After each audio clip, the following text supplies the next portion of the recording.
YCP నేతలపై మరోసారి CM Chandrababu విమర్శలు గుప్పించారు. రాజధానిపై గత 5 ఏళ్లు 3 ముక్కలాట ఆడారంటూ మండిపడ్డారు. పట్టభద్రుల ఎమ్మెల్సీ ఎన్నికల్లో కూటమి అభ్యర్థులు ఆలపాటి రాజేంద్ర ప్రసాద్, పేరాబత్తుల రాజశేఖర్ ఘన విజయం సాధించిన సందర్భంగా మంగళగిరిలోని టీడీపీ కేంద్ర కార్యాలయంలో ఏర్పాటు చేసిన విజయోత్సవ సభలో సీఎం పాల్గొన్నారు. ఏపీలో ఎన్డీఏ కూటమి ఇలాగే కలిపి ఉంటే మరో 25 ఏళ్లు ఎన్డీఏ ప్రభుత్వాన్ని ఎవరూ అడ్డుకోలేరన్నారు. 3 పార్టీలు ప్రజల్లో ఉంటే భవిష్యత్తులో ఏ పార్టీకి అవకాశం ఉండదన్నారు.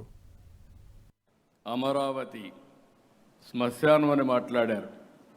3 రాజధానులు మాటలు చెప్పి 3 ముక్కలాట ఆడి ఎక్కడా అభివృద్ధి చేయకుండా సర్వనాశనం చేసే పరిస్థితికి వచ్చారు.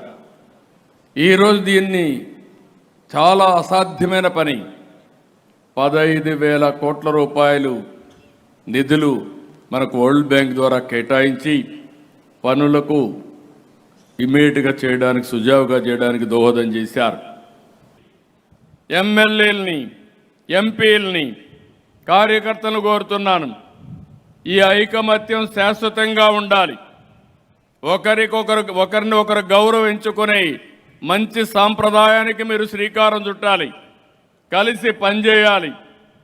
అదే మరిగా ఈ 3 పార్టీలు కానీ ప్రజల్లో మీరుంటే ఈ రాష్ట్రంలో భవిష్యత్తులో కూడా ఏ పార్టీకి అవకాశం ఉండదు.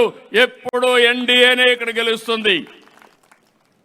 ఇది కూడా ఎప్పుడు కూడా మనం చూస్తున్నాం. 25 సంవత్సరాలు గుజరాత్లో బీజేపీనే గెలుస్తూ ఉంది. తెలుగు జాతి అందరికీ విజ్ఞప్తి చేస్తున్నా, తెలంగాణలో ఉండేవాళ్ళకు కూడా విజ్ఞప్తి చేస్తున్నా. నేను గోదావరి నీళ్లు బనకచెర్లకు తీసుకుపోతానని చెప్పాను. పోలవరం టు బనకచెర్ల ఎక్కడి నీళ్ళు ఇవి? సముద్రంలోకి పోయే నీళ్లు. సముద్రంలోకి పోయే నీళ్లు నేను తీసుకుపోతానంటే దాన్ని కొంతమంది ఒక పార్టీ రాజకీయం చేస్తే వాళ్ళు చేశారు కాబట్టి మేము చేయకపోతే వెనకబడిపోతామని ఇంకొకరు మాట్లాడే పరిస్థితికి వచ్చారు. ఇది మంచిది కాదు.